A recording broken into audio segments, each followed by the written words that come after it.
Namo tassa bhagavato arahato sama sambuddhassa.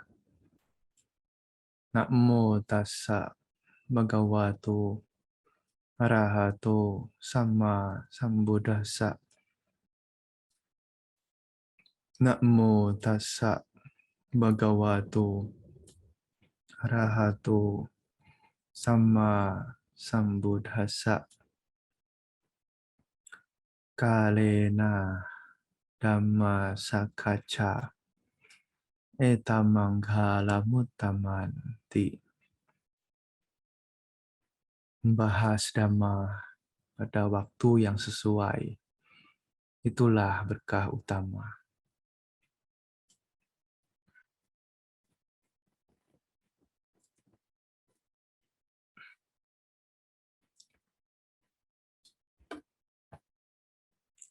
Saya jelas ya? Jelas, Bante.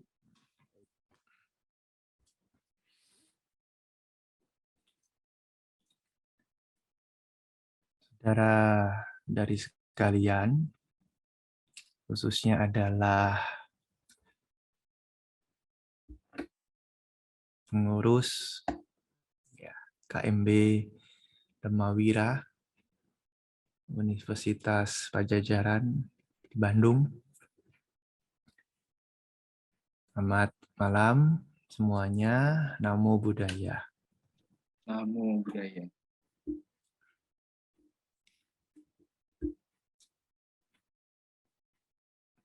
Ya,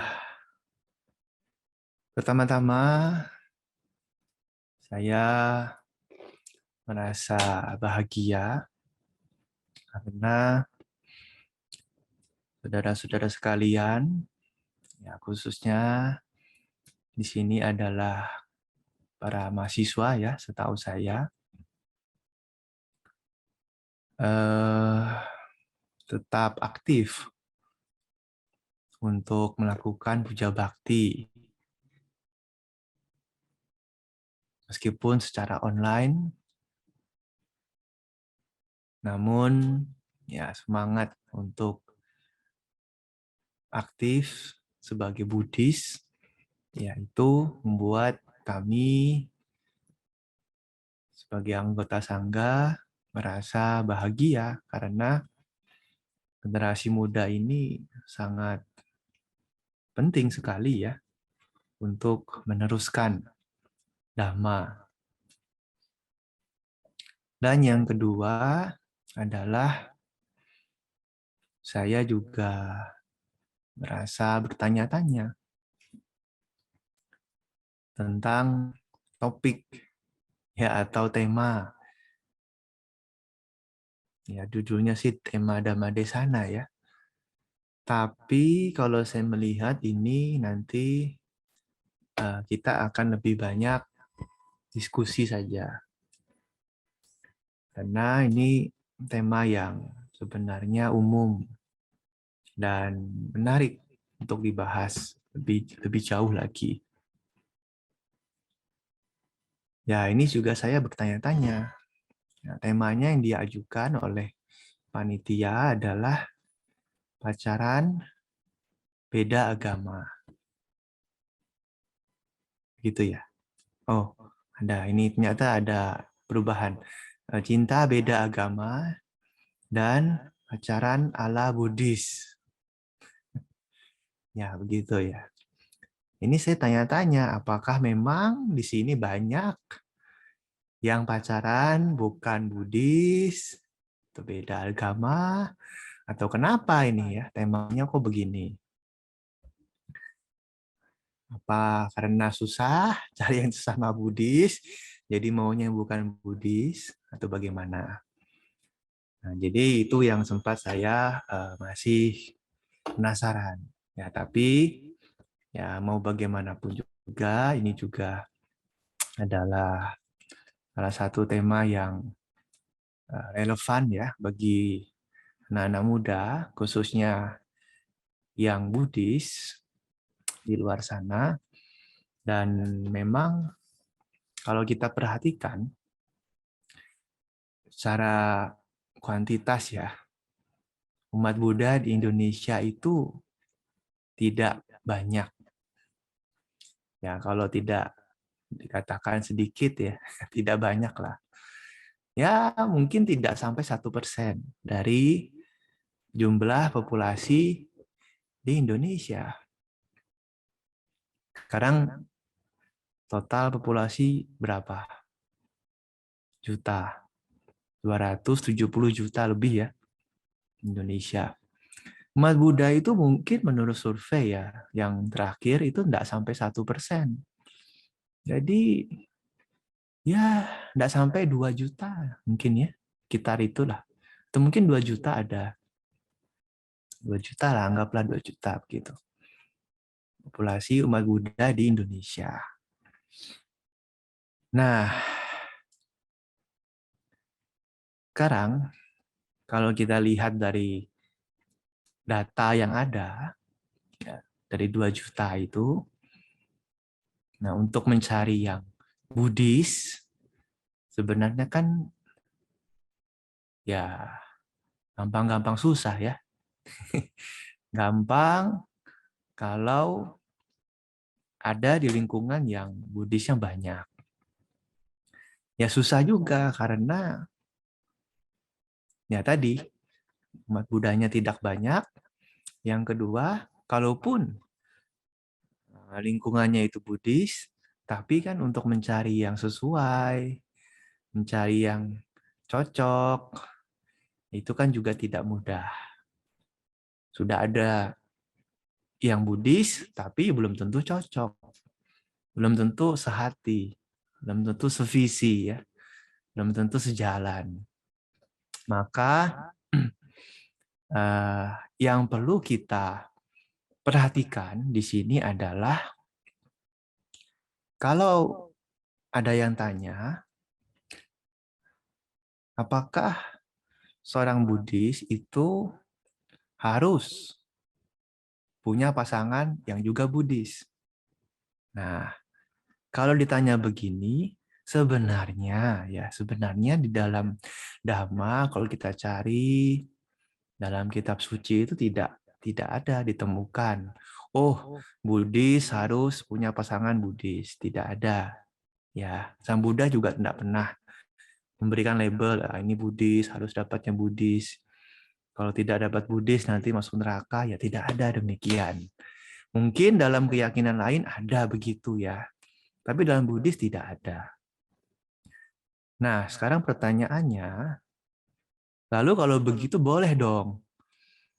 Kan tidak ada nih dalam dalam Tipitaka, dalam referensi agama Buddha kan tidak ada, tidak mengharuskan. Jadi boleh punya pacar atau punya pasangan yang bukan Buddhis. Nah, belum tentu juga. Kenapa demikian? Nah, karena Sang Buddha ya di dalam banyak khotbahnya selalu mengatakan bahwa dalam banyak nilai-nilai Buddhis yang harus dikembangkan oleh seseorang, nomor satu adalah harus punya keyakinan atau sadar. Dan nantinya kalau sudah punya pasangan, itu yang baik, yang harmonis, yang bisa membawa kepada kebahagiaan. Ya, salah satu syaratnya dan yang pertama itu adalah punya keyakinan yang sama atau sama sadar.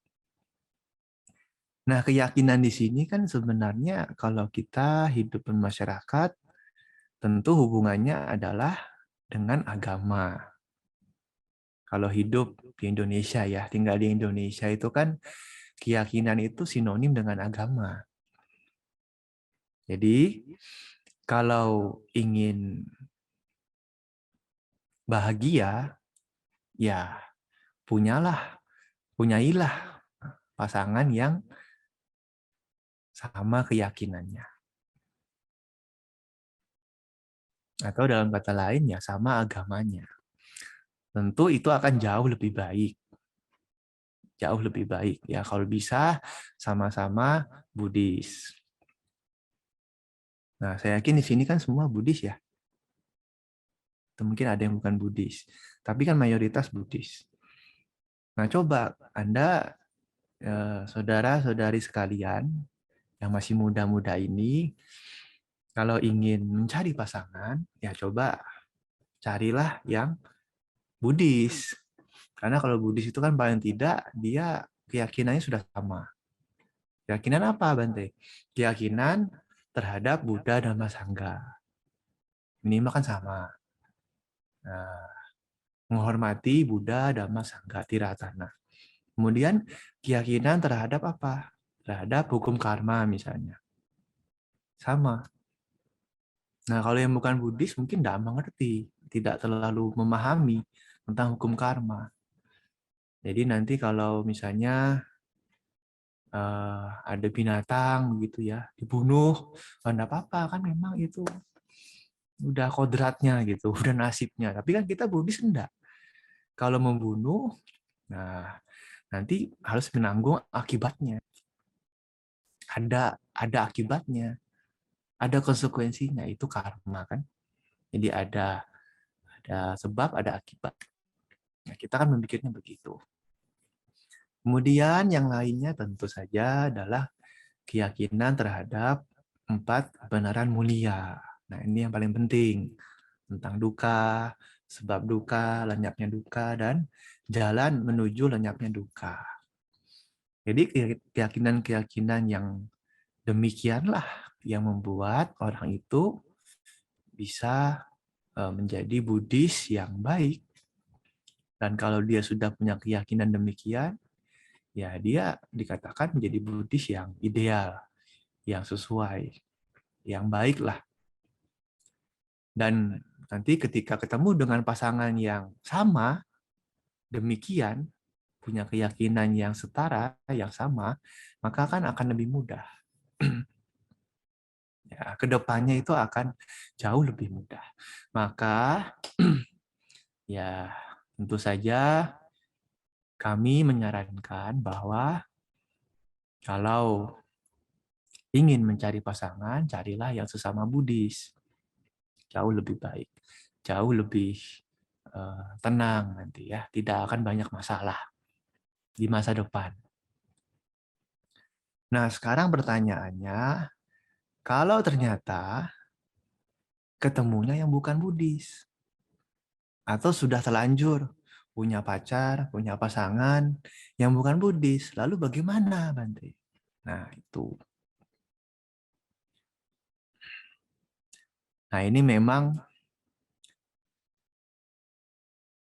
banyak pertimbangan. Ya. Tetapi sebenarnya kuncinya cuma satu. Mau beda agama, mau beda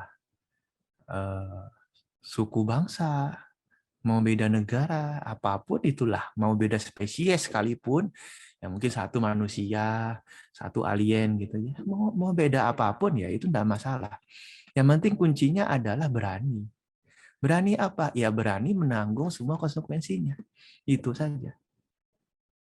Ya kalau Anda sudah memutuskan untuk menjalin hubungan dengan yang bukan seagama atau yang beda keyakinan, yang bukan Buddhis lah gitu.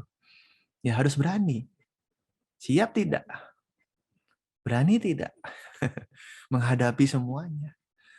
Ya, apapun itu masalah nanti. Siap tidak? Orang tua, ya kan?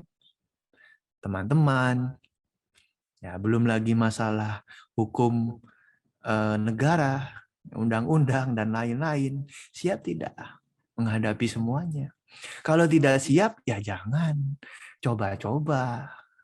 Ya, anak-anak, buat anak kok coba-coba kan gitu.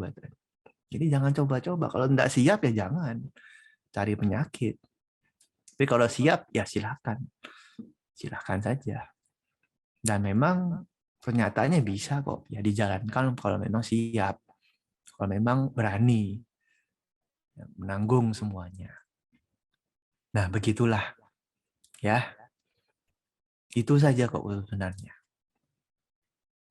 Kalau ditanya boleh tidak? Ya boleh, boleh saja. Kenapa tidak? Tapi siap tidak untuk menghadapi apa yang ada di depan mata nantinya. Pasti akan banyak masalah. Nah, pasti akan banyak problem. Kalau belum siap, coba pertimbangkan kembali. Nah, lebih baik kan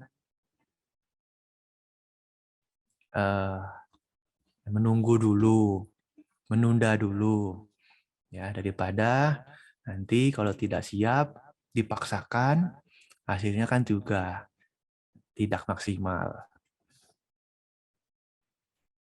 Nah, ini adalah common sense ya, saudara-saudara sekalian. Anda sebagai mahasiswa tentu kan sudah punya pola pikir yang dewasa. Bisa, saya yakin bisa lah menilai sendiri, bisa mengambil keputusan, bisa melihat apa saja konsekuensinya. Setiap perbuatan yang dilakukan pasti ada akibatnya, ada konsekuensinya. Saya yakin semua pasti bisa menimbang-nimbang itu. Nah, silakan kembali kepada diri masing-masing. Apakah ini baik untuk dilakukan? Kalau tidak baik, kalau tidak pantas, tidak sesuai, tidak nyaman, ya lebih baik dipertimbangkan kembali. Ya, cari yang Buddhis. Masa susah sih? Nah, di sini kan banyak ini ya. Kalau saya perhatikan kan banyak, cukup banyak kan? Ada berapa orang di sini? 50 orang. Nah, masa tidak ada satupun yang cocok gitu ya? Dan pasti ada yang cocok. Nah, bisa sama-sama teman KMB ya. Kalaupun tidak ketemu di KMB Damawira, cari KMB lain. Kan banyak. Di Bandung banyak. Nah, ini Rewata mungkin kenal ya. Bisa kasih kontak-kontaknya. Di KMB-KMB lain kan juga banyak. Di Jakarta, di Surabaya, di mana kan banyak. Nanti kalau ada kegiatan apa kan bisa ketemu. Apalagi yang sekarang katanya sudah mulai offline ya. Sudah mulai tatap muka kan kuliahnya. Sudah boleh masuk kampus belum? Sudah boleh Sudah kan? Bante. Nah, sudah boleh. Kebanyakan sudah boleh masuk kampus. Nah, jadi kan sudah ada interaksi lagi. Sudah ada hubungan sosial yang bisa mendekatkan itu. Nah, kenapa tidak mencari yang sesama Buddhis? Ini penting sekali loh. Karena nanti ke depannya kalau bisa sama-sama Buddhis, itu nanti kan keturunannya juga Buddhis. Jadi maksudnya umat Buddha itu bisa ada gitu loh, eksis. Ya bertanya, bertambah maksudnya. Tidak menurun. Karena kalau dilihat itu ya, menurut sensus, makin lama kok umat Buddha makin menurun. Ya, padahal kalau kita lihat di negara barat itu umat Buddha makin lama makin banyak. Kenapa di Indonesia kok makin menurun? Nah, salah satunya adalah karena alasan pernikahan. Itu kelihatan sekali, nyata sekali ya. Apalagi di kota-kota besar. Menikah dengan yang bukan Buddhis, ya udah karena terlalu cincai mungkin ya. Karena terlalu, ya sudahlah Buddhis kan yang penting berbuat baik, ya sudahlah apapun agamanya baik. Ya akhirnya pindah juga. Gitu. Sayang sekali. Padahal, ya kalau kita ingat, umat Buddha itu punya apa? Tiga permata. Punya tiratana kan, 3 permata. Buddha, Dhamma, Sangha. Jadi kalau dilepaskan, yang maksudnya itu pindah gitu ya, pindah ke tetangga, karena melihat rumput tetangga lebih hijau, akhirnya loncat, pindah. Nah sayang sekali, ini 3 permata itu dibuang. Jadi Anda punya 3 permata yang sangat berharga, yang sangat tinggi nilainya, itu dibuang saja begitu, sayang sekali. Maka coba ya sebagai Buddhis harus banyak-banyak belajar juga tentang Dhamma. Ya. Di sana ada kuliah agama Buddha, ya ada kan ya. Nah biasanya ada tuh ya di kampus-kampus kuliah agama Buddha. Nah coba Anda pelajari agama Buddha supaya keyakinan itu semakin bertambah. Dan saya yakin kalau sudah bertambah keyakinannya, ya pasti juga mencari pasangan juga yang Buddhis, sama-sama Buddhis. Kalaupun ketemu yang bukan Buddhis, ya mungkin bisa dibudiskan, lebih bagus lagi. Ya, mudah-mudahan nambah-nambah kan bagus. Bisa gitu. Kenapa? Kenapa tidak? Kalau yang Buddhis menjadi bukan Buddhis kan sebaliknya juga bisa. Bukan Buddhis menjadi Buddhis kan bisa juga.